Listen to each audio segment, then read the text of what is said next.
Livro de Mateus, capítulo 22, Evangelho de Mateus, capítulo 22.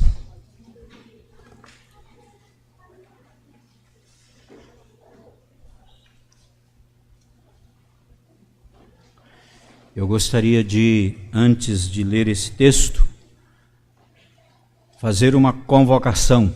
Os irmãos que participam do nosso trabalho de treinamento na quinta-feira. Próxima quinta-feira nós pretendemos reiniciar o nosso encontro de treinamento. Então, próxima quinta-feira, aqueles que fazem parte, por favor, estejam aqui às 20 horas. Mateus capítulo 22, versículo 1. De novo entrou Jesus a falar por parábolas, dizendo-lhes: o reino dos céus é semelhante a um rei que celebrou as bodas de seu filho. Então enviou seus servos a chamar os convidados para as bodas, mas estes não quiseram vir. Enviou ainda outros servos com esta ordem: dizei aos convidados: eis que já preparei o meu banquete, e os meus bois e cevados já foram abatidos, e tudo está pronto, vinde para as bodas. Eles, porém, não se importaram, e se foram um para o seu campo, outro para o seu negócio. E os outros, agarrando os servos, os maltrataram e mataram. O rei ficou irado, e enviando as suas tropas, exterminou aqueles assassinos e lhes incendiou a cidade. Então disse aos servos: está pronta a festa, mas os convidados não eram dignos. Ide, pois, para as encruzilhadas dos caminhos e convidai para as bodas a quantos encontrardes. E saindo aqueles servos pelas estradas, reuniram todos os que encontraram, maus e bons, e a sala do banquete ficou repleta de convidados. Entrando, porém, o rei para ver os que estavam à mesa, notou ali um homem que não trazia veste nupcial, e perguntou-lhe: amigo, como entraste aqui sem veste nupcial? E ele emudeceu. Então ordenou o rei aos serventes: amarrai-o de pés e mãos e lançai-o para fora, nas trevas. Ali haverá choro e ranger de dentes, porque muitos são chamados, mas poucos escolhidos. Até o versículo 14. Querido Deus, nós te agradecemos, ó Pai, pela tua palavra que está diante de nós. E rogamos agora, Senhor Deus, em nome de Jesus, que perdoe os nossos pecados, que ilumine as nossas mentes, os nossos corações, que nos unjas com o teu Espírito, ó Deus, a fim de que a tua palavra possa ser interpretada, possa ser entendida, possa ser aplicada, Senhor Deus, aos nossos corações. Abençoa cada pessoa que está aqui, prepara cada coração, que não haja nenhum displicente àquilo que o Senhor deseja falar. Entregamos nas tuas mãos, ó Pai, e oramos assim agradecidos no nome de Jesus. Amém. Queridos irmãos, domingo passado nós começamos a olhar para esse texto, e buscando aqui princípios para as nossas próprias vidas, nós aprendemos e estudamos apenas um princípio. O princípio é que o Evangelho é uma festa patrocinada por Deus. O reino de Deus é um reino festivo. O reino de Deus é uma festa de Deus. É por isso que a festa no céu, diz a palavra de Deus, cada vez que um pecador se arrepende de seus pecados e entrega a sua vida ao Senhor Jesus Cristo. O reino de Deus é uma festa. E quando a gente entende isso, irmãos, na prática, servir a Deus passa a ser algo maravilhoso, algo contagiante, algo atraente. E a gente não troca esse privilégio por absolutamente nada nesse mundo, quando a gente entende realmente essa realidade. Isso que nós aprendemos domingo passado. Continuando a partir daí, em segundo lugar, o segundo princípio que Jesus nos ensina aqui, é que o reino de Deus é uma festa para a qual todos são convidados. É interessante isso, todos. Quer dizer, quem são os convidados? Todos. E é interessante que a palavra vem na Bíblia acontece como convite de Deus para o homem mais de 600 vezes. Mais de 600 vezes Deus dizendo para as pessoas: vem. E o que é interessante, irmãos, é que o convite de Deus é um convite intenso. A ideia realmente é de ir buscar a pessoa, dizer: vem. Jesus diz que o reino de Deus é mais do que simplesmente convidar as pessoas, é ir em busca, é mostrar interesse, e um interesse intenso. Então Deus não apenas convida para essa festa, mas Ele nos procura, Ele sai ao encontro, querendo realmente buscar. Quantas vezes na Bíblia, irmãos, aparece essa ideia de Deus ir buscar, de Deus ir em direção de alguém para chamar essa pessoa? Por exemplo, a ovelha que se desgarra do pastor, e a Bíblia diz que o pastor sai à procura dessa ovelha, ou a mulher que perde a sua moeda, e ela sai à procura dessa moeda. Então o reino de Deus é mais do que Deus convidando as pessoas, é Deus indo buscar as pessoas para a sua festa. Então o reino de Deus é um convite para todos. Agora, irmãos, quando eu faço parte do reino de Deus, quando eu aceito esse convite de Deus e passo a fazer parte do reino, então eu passo também a experimentar, ou eu tenho o privilégio de convidar outros para que eles também possam fazer parte comigo nesse reino. Uma vez que a gente entende isso e aceita Jesus como nosso Senhor e Salvador, nós nos transformamos em pessoas responsáveis por buscar outros, para que também possam pertencer a esse mesmo reino. Eu me lembro de uma vez que estava examinando uma senhora para fazer pública a profissão de fé, e eu pedi para ela que contasse como tinha sido a sua conversão. Ela então contou a sua história em poucas palavras. Ela disse o seguinte: uma irmã da igreja a tinha convidado para ir à igreja, e ela disse: olha, eu vou pensar. No dia seguinte, aquela irmã ligou para ela e disse: você pensou? Vamos lá. E ela, então, para se livrar daquela situação, ela disse: tá bem, eu vou. Mas ela não tinha a menor intenção de ir. Daí a 2 dias essa irmã ligou de novo e disse: então domingo você vai comigo à igreja, vai ser muito bom, com certeza Deus vai falar ao seu coração. Ela disse: tá bem, nós vamos. E no domingo, por volta das 18 horas, a irmã ligou de novo e disse: e aí, vamos lá?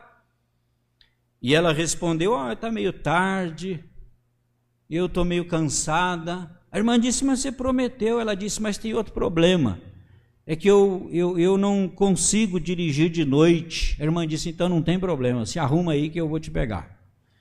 E a irmã foi com o carro buscar a outra, lá na porta dela. Ela disse que, diante de tanto interesse, ela disse: eu não tive como recusar, eu não tive como ser indiferente ao convite daquela pessoa. Mas estão vendo, irmãos, a diferença que existe entre simplesmente convidar e realmente ir buscar? Ela disse o seguinte: quando eu cheguei à igreja naquele dia, eu fui tão bem recebida que não tive mais como sair de lá. E Deus abençoou meu coração, e hoje eu sou do Senhor, amo o Senhor, e Ele é o Senhor da minha vida, e é por isso que eu estou aqui para fazer profissão de fé. E quando ela terminou a sua história, nenhum dos presbíteros quis fazer perguntas. Ela está preparada, não tem que perguntar mais nada. Irmãos, esse é o conceito de não apenas convidar, mas de ir atrás, de ir buscar. Lembre-se que Deus está indo buscar. Nós precisamos ser as mãos de Deus nesse sentido, precisamos ser os pés de Deus, a boca de Deus, para ir buscar as pessoas. Deixa eu fazer uma pergunta bem pessoal para você: quantas pessoas você já buscou para o reino de Deus?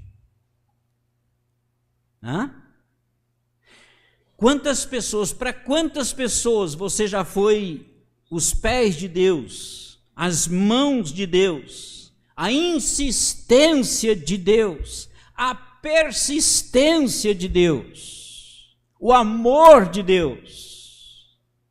Alguém que de repente não estava muito interessado, mas você encarnou esse princípio da palavra de Deus, e esse amor transformou isso tudo em persistência.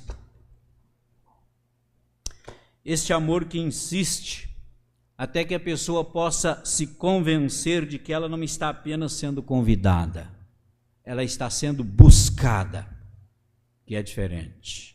Então este é o segundo princípio que Jesus ensina.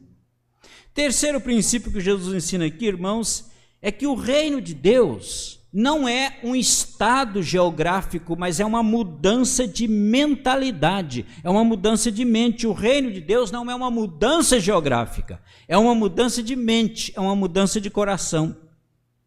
Às vezes eu tenho a impressão de que nós temos esta ideia de que o reino de Deus é um estado geográfico. Quer dizer, nós estamos reunidos aqui hoje, vamos participar da ceia do Senhor, então aqui é o reino de Deus. A gente não tem essa ideia? Mas, e depois? E amanhã? E terça-feira? E quarta-feira? E quinta-feira? Não, irmãos, o reino de Deus independe da posição geográfica, é uma atitude de mente, é uma atitude de coração. O que me encanta nesse texto é que parece que o ponto principal desta parábola que Jesus conta para explicar para nós o que é o Evangelho, o que é o reino de Deus, encontra-se na atitude dos convidados, que está aqui no versículo 5, veja aí. Eles, porém, não se importaram, e se foram, um para o seu campo, outro para o seu negócio. Em outras palavras, irmãos, o que eu acho interessante é o seguinte, isso é uma coisa que eu tive que corrigir na minha própria vida. É o conceito que a gente tem normalmente do domingo. Conceito que nós temos, o que a maioria dos crentes tem do domingo é o seguinte: domingo para nós é chamado de o dia de descanso. Por que é o dia de descanso? Porque no nosso conceito de vida, a gente vê a vida da seguinte maneira: eu vou trabalhar, eu vou batalhar, eu vou lutar, eu vou viver a semana inteira, e depois de tudo isso, no domingo, eu me recupero das minhas forças. Para quê? Para que amanhã, segunda-feira, eu possa voltar novamente para a vida verdadeira, porque aquilo lá é a vida verdadeira. Em outras palavras, o culto é um intervalo, é um tempo de descanso para a gente voltar para a vida, mas nós não consideramos isso aqui vida. Nós consideramos a vida o que vai acontecer amanhã ou durante a semana. E o que é que vai acontecer durante a semana? Durante a semana vai acontecer trabalho, vai acontecer luta, vai acontecer dívida, vai acontecer pagar isso, pagar aquilo, vai acontecer resolver problemas, vai acontecer ganhar dinheiro ou deixar de ganhar dinheiro. Isso é vida. Para enfrentar essa vida, então eu vou à igreja no domingo, porque aí eu ganho forças, eu restauro a minha energia para compensar as minhas fraquezas. Para quê? Para que eu não me torne um fracasso durante a semana.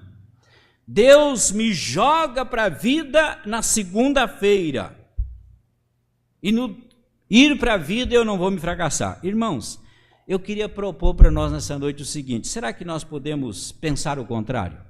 Será que nós podemos reverter isso na cabeça? Muda de lado isso aí.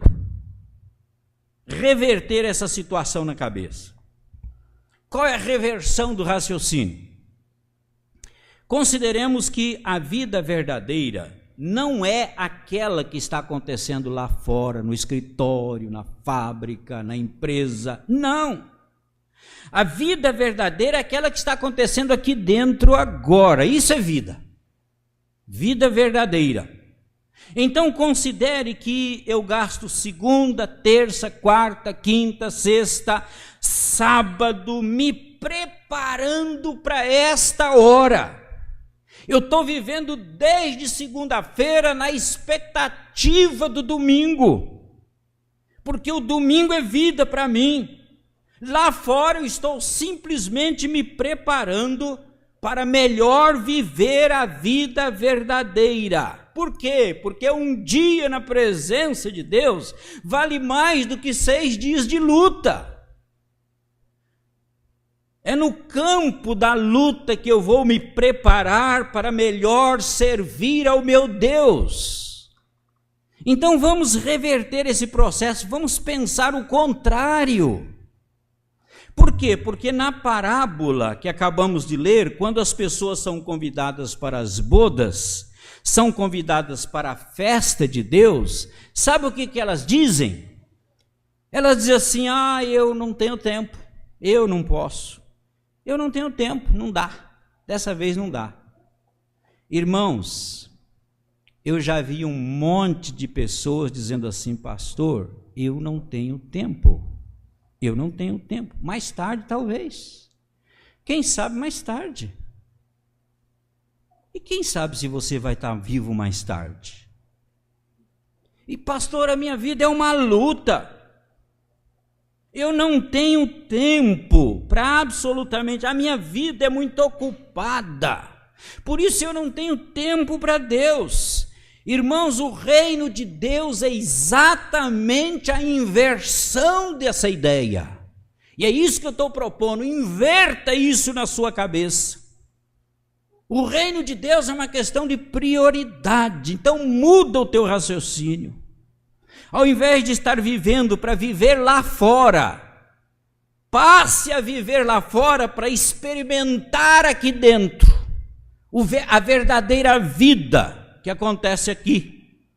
Então o resultado disso, irmãos, é que as pessoas não têm tempo, dão de ombros para as coisas de Deus, e aí vamos, hoje não dá, aí domingo que vem eu vou pensar, aí também não dá, não tem tempo.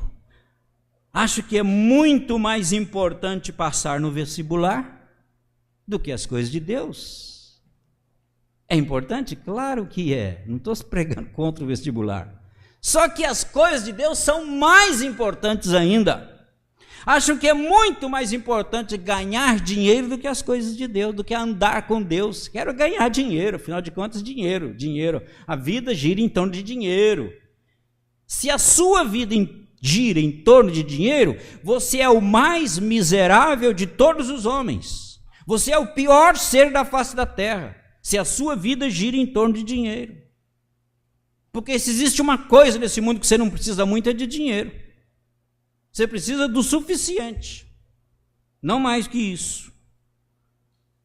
Andar com Deus é muito mais importante. Acho que é muito mais importante preparar-se para o casamento do que andar com Deus. É muito mais importante divertir-se do que andar com Deus. É muito mais importante namorar do que andar com Deus.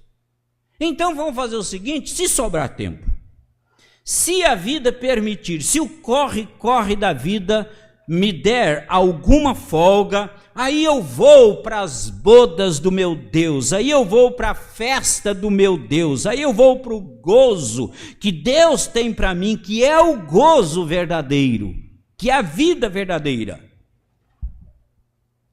Eu quero propor então exatamente o contrário. Aristóteles via o descanso como um interlúdio, onde nós vamos ganhar forças para empreender novos esforços, dizia ele. Mas na Bíblia, o trabalho é que nos conduz a um fim, que é a vida verdadeira com Deus. É o contrário. Porque o ser humano, criado à imagem e semelhança de Deus, não foi criado à imagem e semelhança de Deus para ser besta de carga. O ser humano criado à imagem e semelhança de Deus não foi criado à imagem e semelhança de Deus para ser burro de carga. Deus não nos criou para que nós sejamos mais eficientes no trabalho. Não estou falando que não devemos ser, pelo amor de Deus. Só estou dizendo que não foi para isso que você foi criado. Não foi para ser mais produtivo no trabalho.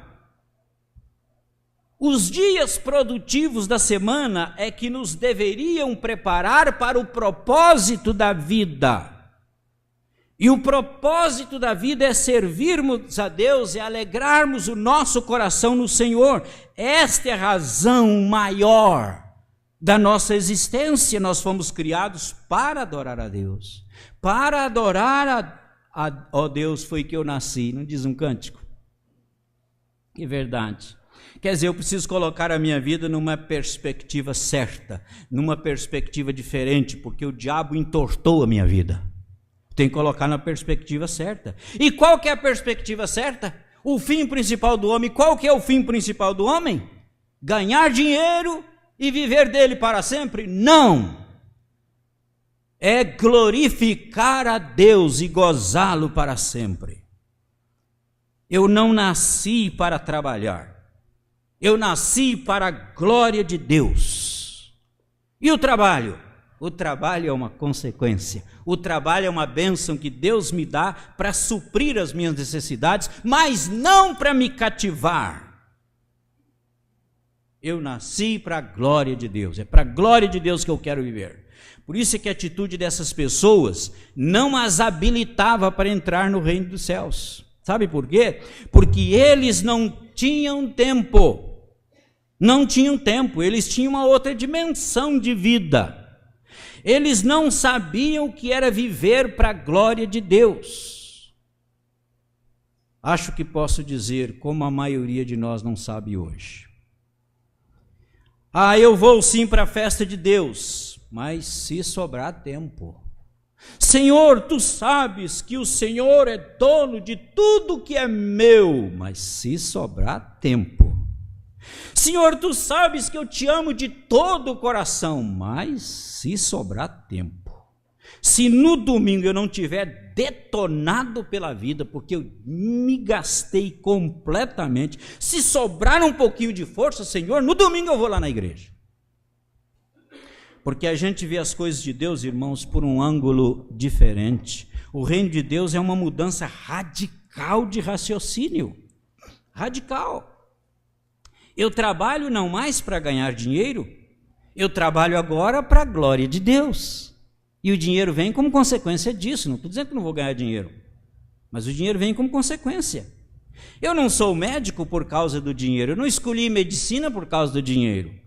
Eu não sou engenheiro por causa do dinheiro, não escolhi engenharia por causa do dinheiro. Eu não sou empresário por causa do status da empresa. Eu sou um empresário para a glória de Deus, eu sou um médico para a glória de Deus, eu sou um engenheiro para a glória de Deus. E não é que eu venho aqui para a igreja para me preparar para uma semana de trabalho. É o trabalho que me prepara para vir aqui para a igreja, estar aqui. Para que eu possa dizer como Davi, Senhor, vale mais um dia na tua casa do que 1000 anos nas tendas da iniquidade.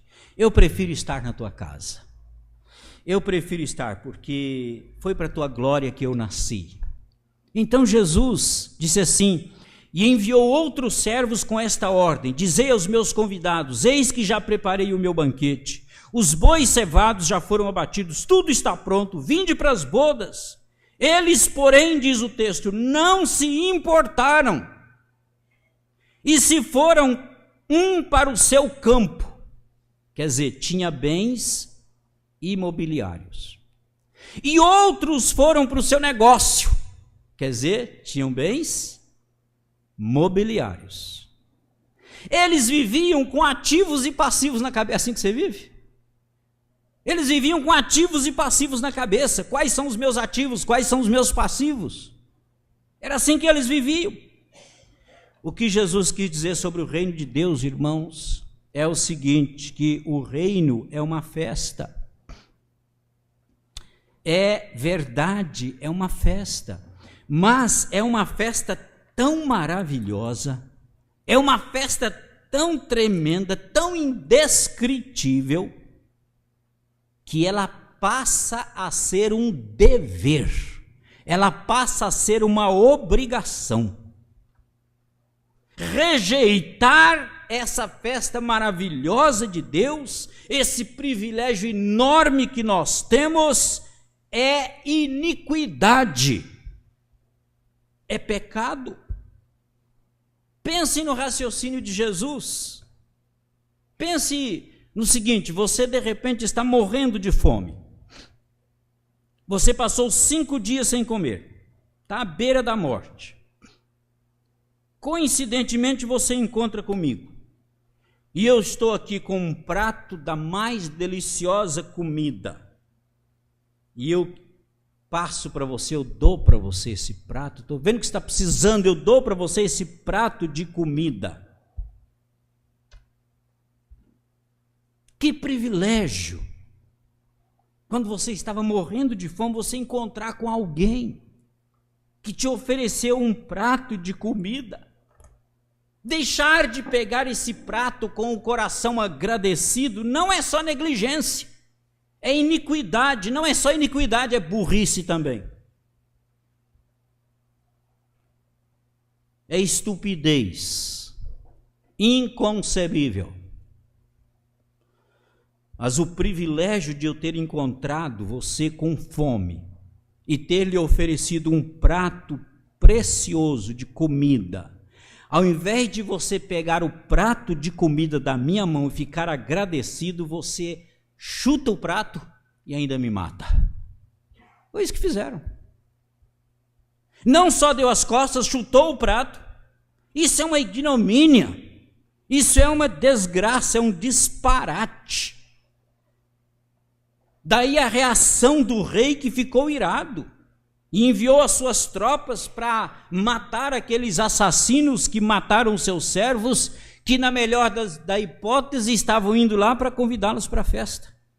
Você sabe uma das coisas que mais me magoa, e tem acontecido algumas vezes na minha vida, eu fazer alguma coisa para alguém com boas intenções e a pessoa julgar aquilo malignamente. Já aconteceu com você isso? Comigo já, algumas vezes. Só uma história para ilustrar. Uma vez eu convidei uma pessoa, membro da igreja, que estava numa situação financeira extremamente difícil, e eu a convidei juntamente com sua família para almoçar na minha casa. E na nossa conversa, sentados à mesa, enquanto a gente almoçava, eu perguntei: como é que está a sua situação financeira? Mas eu estava interessado em ajudá-lo.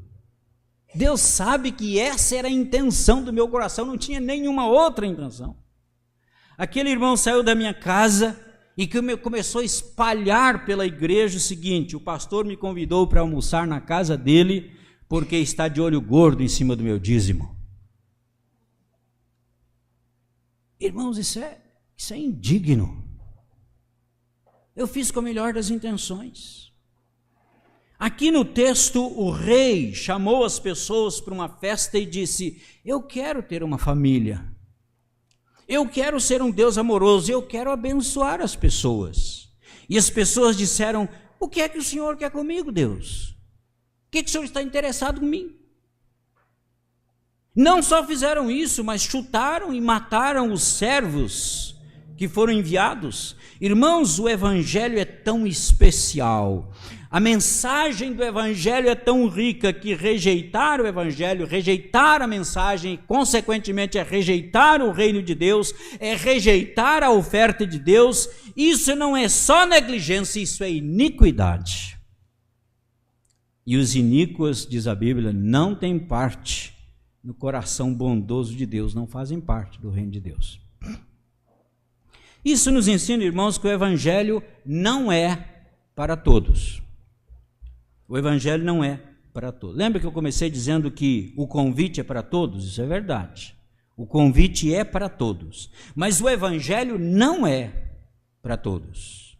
Ele chamou a todos, das vielas, lá das ruas, das estradas, dos muquifos, ele encheu a casa. E o rei então veio ver os convidados e viu uma pessoa que não estava com veste própria. E disse: como é que você chegou aqui? Ele disse: você não faz parte do meu reino. Você não está com roupa própria para fazer parte do meu reino.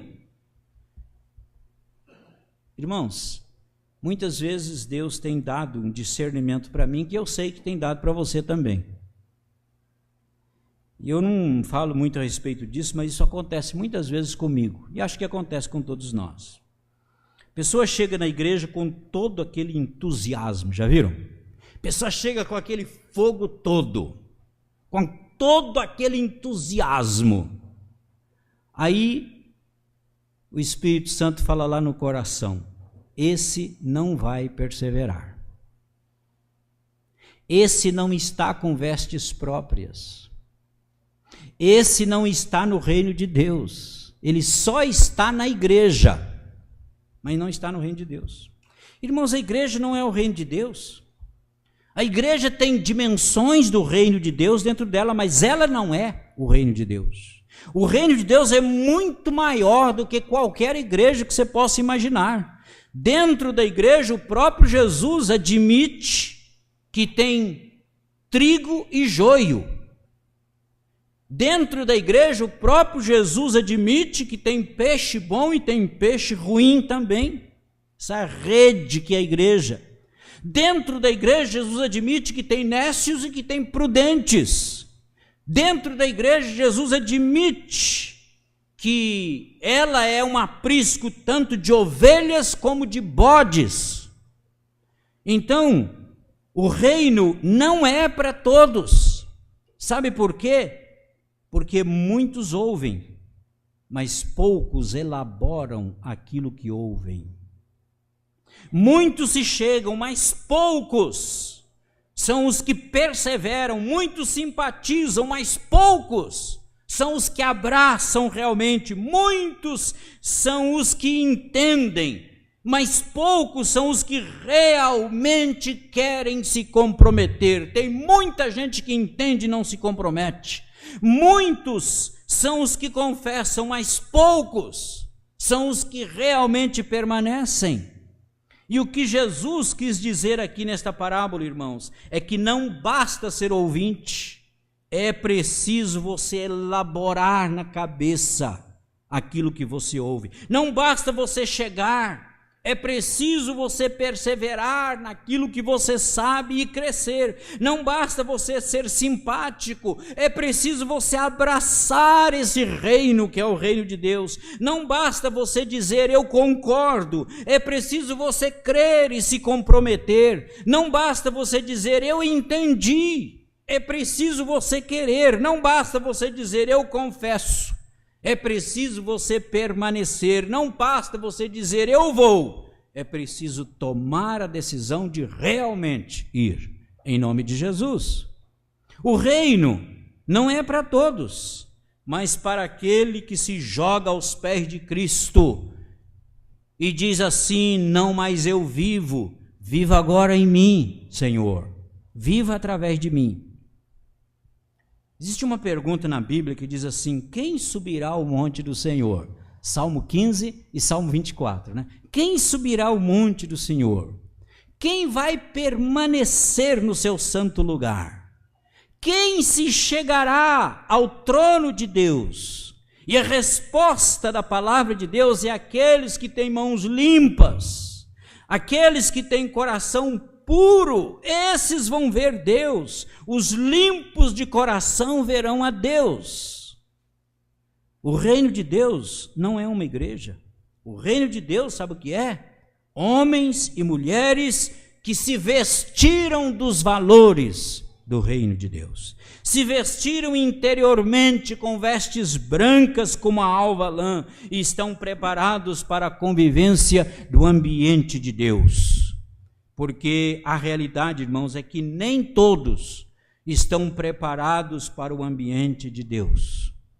E é necessário que estejamos preparados para convivermos com Deus, porque o reino de Deus é convivência com Ele, é comunhão com Ele. A minha pergunta é para você a seguinte: você está na igreja simplesmente ou você faz parte do reino de Deus? O evangelho é para você um privilégio ou é um dever? Estar aqui é uma obrigação? Não, eu tenho que ir porque afinal de contas eu tenho compromissos lá. Ou é uma alegria, é um privilégio? Não importa quem você seja, não importa quanto tempo você pertence à igreja, não importa o cargo que você tenha na igreja, o que importa realmente é o seguinte: eu faço parte do reino de Deus? Eu estou preparado para a festa de Deus? Curva a sua cabeça e vamos orar. Ore silenciosamente. Servir a Deus para você tem sido motivo de alegria? Participar do momento de adoração, do culto, é motivo de alegria para você? Estar unido com os irmãos é motivo de alegria? Andar com Deus é motivo de alegria? Que privilégio, irmãos, que privilégio andar com Deus.